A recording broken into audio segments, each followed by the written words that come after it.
बिस्मिल्लाहिर्रहमानिर्रहीम। अस्सलाम वालेकुम।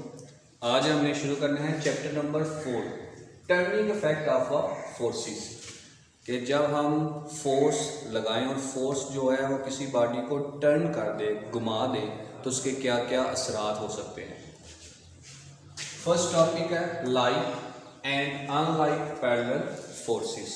लाइक कहते हैं सेम, यानी एक जैसे को, एक जैसा। अनलाइक कहते हैं जो सेम ना हो, एक जैसा ना हो। पैरेलल कहते हैं ऐसी दो लाइंस जिनके दरमियान एंगल क्या हो, 0 डिग्री का। जिस तरह आप कह लें कि ट्रेन की पटरी है, तो ट्रेन की पटरी है वो हमेशा उनके दरमियान जो डिस्टेंस है वो क्या होता है, सेम रहता है। ऐसी दो लाइंस जिनकी लेंथ जितनी मर्जी बढ़ा दी जाए वो कभी एक दूसरे को इंटरसेक्ट ना करें, यानी एक दूसरे को ना काटें, तो ऐसी लाइंस को बोलते हैं पैरेलल। और पैरेलल फोर्सेस से मुराद क्या है कि अब जो इस तरह की फोर्सेस होंगी, यानी एक से ज़्यादा फोर्स किसी बॉडी पर एक्ट करें और इस तरह की कंडीशन हो, तो ऐसी फोर्सेस को क्या बोलेंगे, पैरेलल फोर्सेस। फॉर एग्जांपल, ये हमारे पास कोई एक ब्लॉक है, इस पर जितनी मर्जी नंबर ऑफ फोर्सेस लगा दें तो ये सारी की सारी क्या हैं, पैरेलल। यानी पैरेलल फोर्सेस, पता चल गया पैरेलल फोर्सेस क्या होती हैं। अब फोर्स चूंकि एक वेक्टर क्वांटिटी है तो इसमें डायरेक्शन का जिक्र होगा। अब डायरेक्शन के लिहाज से फोर्स को दो हिस्सों में डिवाइड कर दिया गया है, लाइक एंड अनलाइक। लाइक जिस तरह मैंने यहीं पर बता दिया है, सेम, एक जैसा। अगर दो फोर्स की डायरेक्शन सेम हो तो ऐसी फोर्स को हम बोलेंगे लाइक पैरेलल फोर्सेस।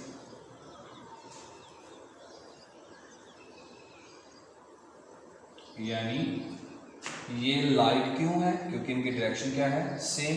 पैरेलल क्यों है, क्योंकि ये पैरेलल की कंडीशन को सेटिस्फाई करती हैं। और ये है क्या चीज़ है, फोर्स, तो इसका नाम क्या बनेगा, लाइक पैरेलल फोर्सेस।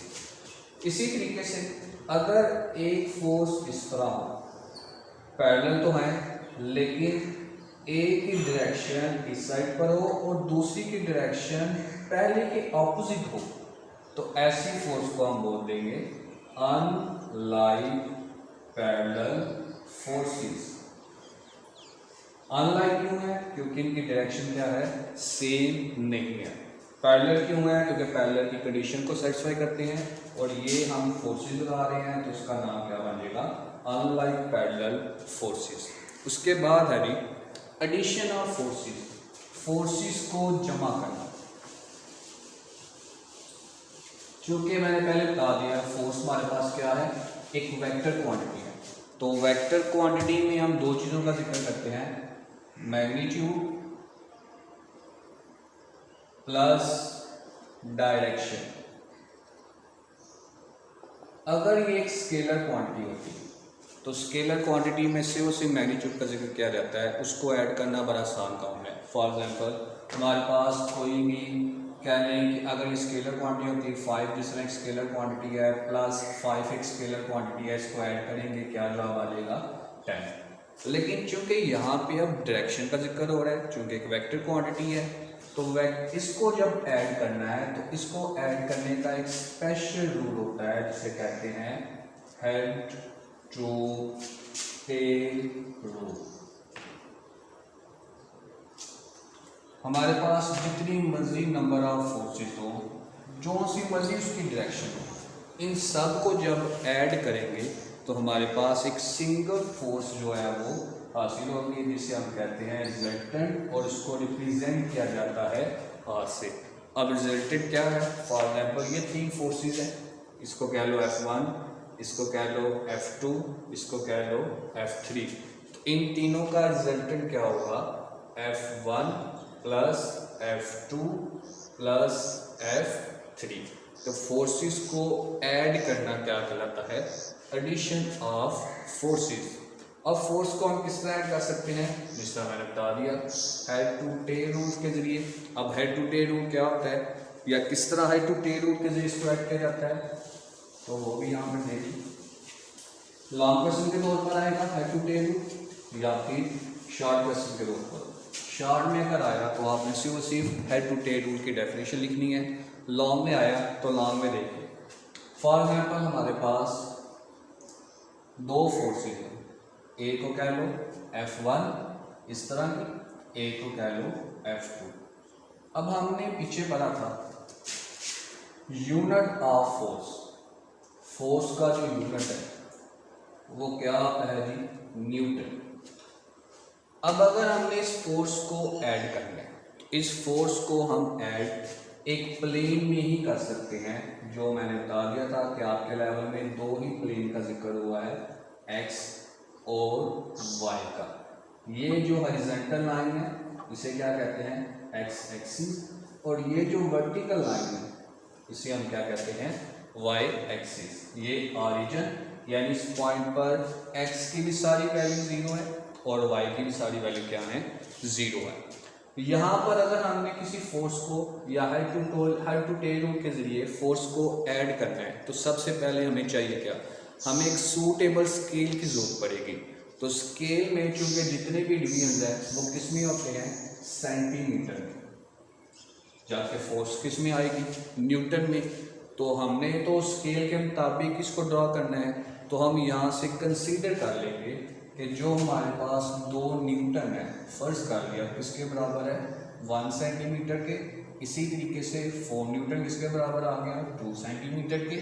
इसी तरीके से 6 न्यूटन क्या हो जाएगा? 3 सेंटीमीटर, और ये आगे चलता जाएगा। यानी जितनी भी हमारे पास वहाँ पर फोर्स देगा कि इतनी फोर्स है, इसको हेड टू टेल रूल के ज़रिए ऐड करें, तो हम इस स्केल के मुताबिक, सूटेबल स्केल के मुताबिक उस न्यूटन को किस में कन्वर्ट कर देंगे? सेंटीमीटर में।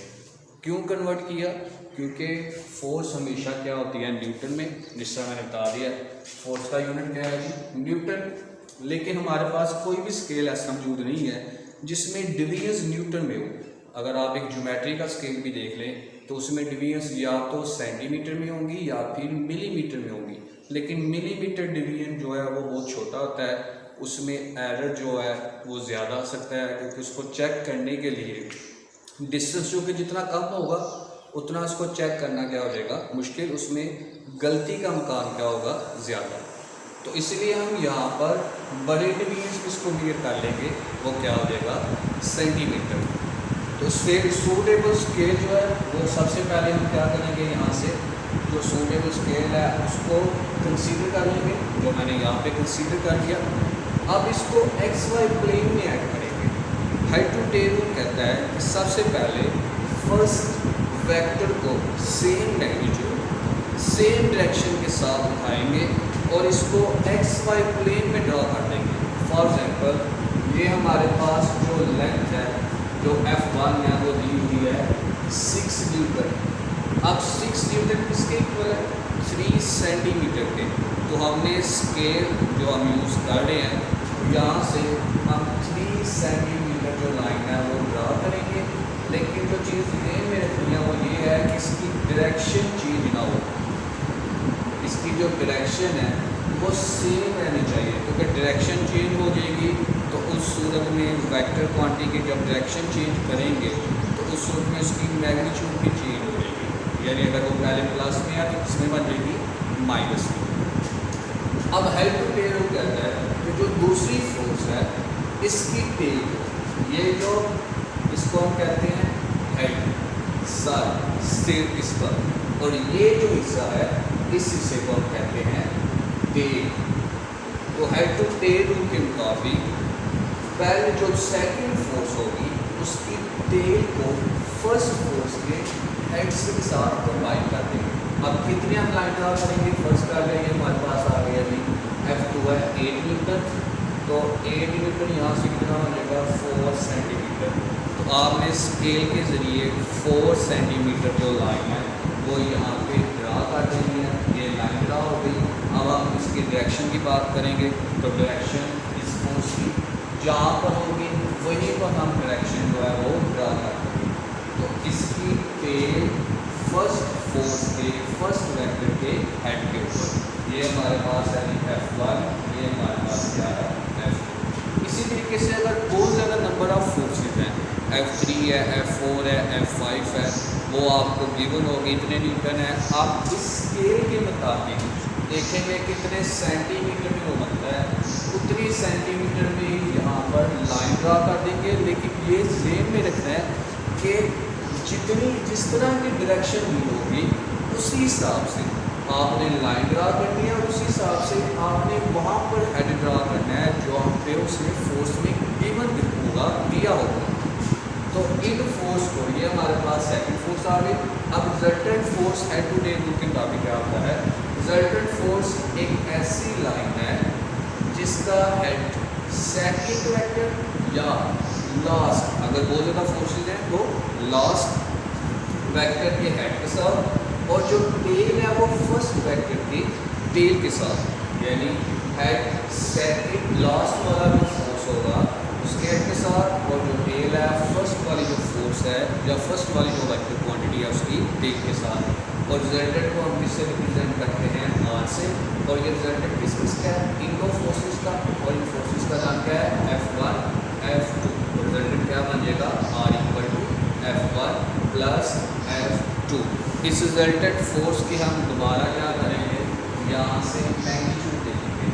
फॉर एग्जाम्पल इसकी हमारे पास जो मैग्नीट्यूड मिली हमने की स्केल के लिए वो आ गई है 10 सेंटीमीटर।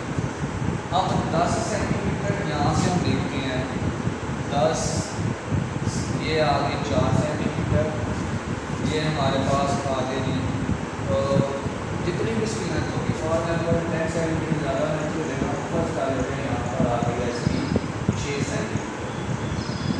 तो हम स्केल के मुताबिक 8 मीटर 4 सेंटीमीटर, 10 न्यूटन हमारे पास इसके ऊपर आ जाएगी 5 सेंटीमीटर, 12 न्यूटन हमारे पास इसके ऊपर आ जाएगी 6 सेंटीमीटर। तो 6 सेंटीमीटर को जब दोबारा न्यूटन में कन्वर्ट करेंगे तो हम इसके ऊपर आएगा 12 न्यूटन। अब डायरेक्शन, एक चीज़ तो हमारे पास आ गई इसकी डायरेक्शन, दूसरी चीज़ हमें क्या चाहिए, डायरेक्शन। तो डायरेक्शन हमें क्या हो चाहिए, आपने इस लाइन का इस एक्स एक्सिस के साथ जो एंगल है उसको हम थीटा देंगे, वो आपने एंगल यहाँ से मेजर कर लेना है। तो डी के ज़रिए आप मेजर कर लें, या जिस तरीके से भी आप एंगल मेजर कर सकते हैं, आप इस एंगल को यहाँ से मेजर करें। जो एंगल यहाँ पर आ जाएगा, फॉर एग्जाम्पल हम क्या लेते हैं, इसको कोई भी अगर सोर्स का 45 डिग्री है तो ये चीज़ इसकी क्या आ जाएगी, डायरेक्शन।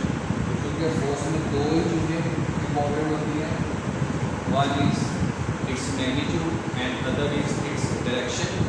तो हम head to tail resultant find करेंगे तो हमने मैग्नीट्यूड का भी जिक्र करना है, यानी उसको बाद में मेजर भी करना है कि इसकी कितनी मैग्नीट्यूड आती है, और डायरेक्शन भी उसकी मेजर करेंगे। वो डायरेक्शन हमें कौन बताएगी, एक्स एक्सिस के साथ उस रिजल्टेंट वेक्टर या रिजल्टेंट फोर्स के जो भी एंगल बनेगा तो उसकी क्या रिप्रेजेंट करेगी, डायरेक्शन को। तो इसके ज़रिए इस तरह आप जितनी भी नंबर ऑफ फोर्सेज हैं, F1 है, F2 है, F3 है, F4 है, F5 है, F6 है, F7 है, या n नंबर ऑफ फोर्सेज है, तो आप उसको इसी तरीके से ऐड कर सकते हैं। यानी जो वेक्टर क्वांटिटी है इसको हम एक ही तरीके से ऐड किया जा सकता है, वो क्या है, हेड टू टेल।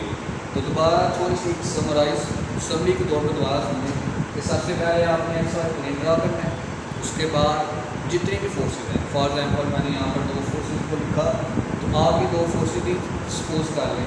सबसे पहले हमने पहली फोर्स को किसके ज़रिए, एक सूटेबल स्केल के ज़रिए हमें पता चलेगा कि उसकी कितनी मैग्नीट्यूड है, उसकी हमने कितनी लेंथ जो लाइन ड्रा करनी है वो कितनी सेंटीमीटर की होगी। तो ये हमेशा आप सेंटीमीटर में कन्वर्ट करें, क्योंकि मैंने बता दिया मिलीमीटर में डिग्री ज़रा कम होते हैं, बिल्कुल स्पेस उनके दरमियान कम होता है, डिस्टेंस कम होता है, तो वहाँ से उसको मेजर करना, मापना, एग्जैक्ट मेजरमेंट वो है वो क्या होगी, गलत होगी। तो सेंटीमीटर में अगर डिवीजन बड़े होते हैं तो उसको एग्जैक्टली तौर पर हम मेजर कर सकते हैं। उसके बाद आपने देखना जी डायरेक्शन, लाइन ड्रा होगी, देखना डायरेक्शन इस साइड पर रहेगी, इस साइड पर। जो आपको फोर्स गिवन होगी वहाँ से आपको पता चलेगा। जिस तरह मैंने एक फोर्स लिखी तो मुझे पता चल रहा है कि डायरेक्शन कहाँ पर है, इस साइड पर। इस साइड पर मैंने इसकी हेड बना दिया और ये इसकी क्या बनेगी, टेल। इसी तरीके से आपने दूसरी फोर्स को पहले देखना है कितनी, जो मेजरमेंट की हमने लेंथ लगानी है तो वो हमें ये स्केल बताएगा। उसके बाद देखना है कि उसकी लाइन किस तरह की है, उस तरह की लाइन ड्रा कर देंगे। उसके बाद देखेंगे हेड कहाँ पर है, वहाँ पर क्या आ जाएगा, हेड। उसके बाद रिजल्ट क्या होगा, एक ऐसी लाइन जो फर्स्ट जो फोर्स है वहाँ से शुरू होगी, कहाँ पर जाएगी, सेकंड या लास्ट जितनी भी फोर्सेस हैं, और उसका हेड हमेशा एंड वाली फोर्स के हेड पर, और टेल हमेशा फर्स्ट जो फोर्स है उसकी टेल के साथ। बाकी इंशाल्लाह जो नेक्स्ट टॉपिक है वो